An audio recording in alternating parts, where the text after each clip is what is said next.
సమర్థ సద్గురు సాయినాథ్ మహారాజ్కి జై. సాయి భక్తులందరికీ నమస్కారం అండి. మన సాయినాథుని దయ వల్ల అందరూ సంతోషంగా ఉండాలి అని మనస్ఫూర్తిగా కోరుకుంటూ ఈ వీడియో స్టార్ట్ చేస్తున్నాను. ఇక ఈరోజు వీడియోలో మనం చూడబోయేది ఏంటి అంటే, బిడ్డ, ఇప్పుడు నువ్వు నా దగ్గర ఏది కోరావో అదే నువ్వు పొందుతావు. ఆలస్యం చేయకుండా, అశ్రద్ధ చేయకుండా తప్పకుండా విను అని చెప్పి బాబాగారు మనకు ఒక అద్భుత సందేశం తీసుకొచ్చారు. ఆ సందేశం ఏంటి, ఏం చెప్పబోతున్నారు అని మనం సాయినాథుని మాటల్లోనే వినబోయే ముందు మన ఛానల్ ఎవరైనా ఫస్ట్ టైం చూస్తున్నట్లయితే సబ్స్క్రైబ్ చేసుకోండి. మన వీడియోస్ నచ్చినట్లయితే లైక్ చేసి మరికొంతమంది సాయి భక్తులకు షేర్ చేయండి. మనం పుట్టిన తర్వాత పెరిగి పెద్దయి మంచి విషయాలు చెప్పడానికి, చదువు నేర్పించడానికి, ఏదైనా సరే సాధించడానికి, అందరూ వాళ్ళకి తగ్గ దారి చూపేందుకు, ఒక ఆటలో గెలుపొందటానికైనా సరే, ఏదైనా సక్సెస్ సాధించాలన్నా జీవితంలో ఒక గురువు ఖచ్చితంగా అవసరమండి. గురువు ఎక్కడ ఉంటాడు, ఎలా ఉంటారు అనే సందేహం ఉండకుండా, మన మనసు ఎవరి దగ్గర అనుకూలంగా ఉంటుందో, మనకు ఎవరు దగ్గర అవుతారో, మనం ఎవరికి దగ్గర అవుతామో వారే మన గురువుగా భావించాలి. జీవితానికి ఒక దారి చూపేవారు గురువు. మనల్ని సన్మార్గంలో నడిపించేవారు గురువే. మన కర్మ దోషాలు నివారించి మనకు అనుగ్రహాన్ని ప్రసాదించేది కూడా సాక్షాత్తు ఆ గురువే.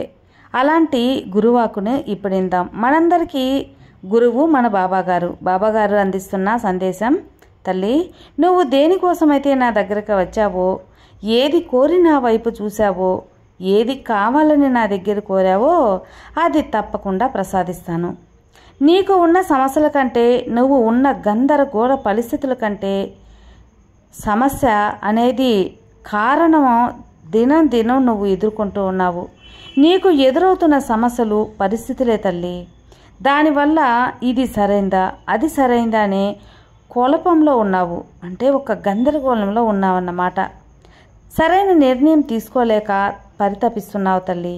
ఈ పరిస్థితుల్లో ఉన్న నిన్ను సరైన సందర్భ స్థితికి తీసుకువెళ్తాను తల్లి. పుట్టిన బిడ్డ వెలుతురు చూడడానికి కళ్ళు తెరుచుకుంటుంది. కళ్ళు మూసుకొనే ఉంటే జీవితంలో వెలుగు చూడలేదు కదా. కానీ ఆ పుట్టిన బిడ్డ వెలుగు చూడటానికి మొట్టమొదటి కళ్ళు తెరిచినప్పుడు ఆ కంటిలి వెలుగు అనేది తట్టుకోలేదు. అలా అన్ని కళ్ళు మూసుకొనే ఉంటే ఈ ప్రపంచాన్ని ఎప్పుడు ఆ బిడ్డ చూసేది? కాబట్టి 10 నెలలకి బిడ్డ బయటకు వచ్చి వెలుతురుని చూడటానికి ఎంత కష్టపడి పోరాడి చూడగలిగి జీవితం మొత్తం వెలుగును చూడగలుగుతుందో, అలాగే నువ్వు కూడా సమస్యలను చూసి భయపడకూడదు, ముందడుగు వేయాలి. జీవితంలో కూడా నువ్వు నడవాలి అంటే ముళ్ళులు ఉన్నాయనో, కంపలు ఉన్నాయనో వెనక్కి అడిగేస్తే ముందుకు వెళ్ళేదెప్పుడు? పుట్టినప్పుడు కళ్ళు తెరుచుకోమన్న అనుభవాన్ని అలవాటు పడ్డావు. చిన్నతనంలో శక్తి లేనప్పుడే పడి లేచి నడిచావు కదా. ఏం తెలియని పరిస్థితుల్లో కూడా నీ దగ్గరకు వచ్చిన సమస్య ధైర్యంగా ఎదుర్కొన్నావు. అలాగే ఇప్పుడు కూడా ఎలాంటి సమస్య అయినా సరే ధైర్యంగా పోరాడు. ముందు ఉన్న అదే ధైర్యం పెంచుకొని నీ సమస్యను తరిమికొట్టు. అతి త్వరలో సమస్యను పరిష్కరించుకోగలవు. ఎక్కడికి వెళ్ళినా, ఏ పరిస్థితుల్లో అయినా ధైర్యంగా నిలబడి ఎంత క్లిష్ట పరిస్థితుల్లో కూడా నువ్వు పరిష్కరించగలవు. ఇంకొక విషయం ఏమిటి అంటే చెప్పనా బిడ్డ, నువ్వు సాక్షాత్ ఈ సాయి బిడ్డవు. తప్పక నువ్వు ముందుకు సాగగలవు. ఆ ధైర్యం, సామర్థ్యం నీకుంది. నీకు నేను పక్కబలంగా ఉంటాను. భవిష్యత్తు గురించి నీకు భయం అంటే అది నా దగ్గర అప్పగించేయి. నువ్వు సాధించడానికి పుట్టినాను కదా, సాధిస్తావు అనే నమ్మకం, ధైర్యం నీకు నేను ప్రసాదిస్తాను. అది నువ్వు గట్టిగా బలపరుచుకో. నువ్వు నా దగ్గర కోరిందంతా నీకే అప్పగిస్తాను.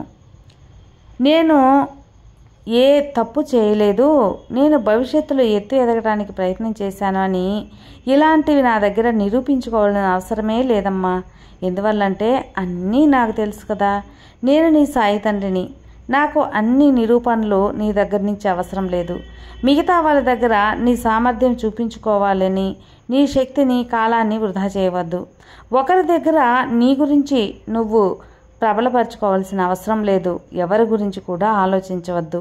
ఒకవేళ నీ గురించి తెలుసుకోవాలంటే కాలం ఖచ్చితంగా వాళ్ళకి ఏదో ఒక సందర్భం ఏర్పాటు చేస్తుంది. ఎవరు నిన్ను అర్థం చేసుకున్నా చేసుకోలేకపోయినా ఈ బాబా నిన్ను అర్థం చేసుకున్నాను. నా బిడ్డ గురించి నాకు తెలియదే చెప్పు. నీ జీవితాన్ని సంతోషంగా జీవించడానికి ఎవరి దగ్గర కూడా నువ్వు చేయి చాపవలసిన అవసరం లేదు.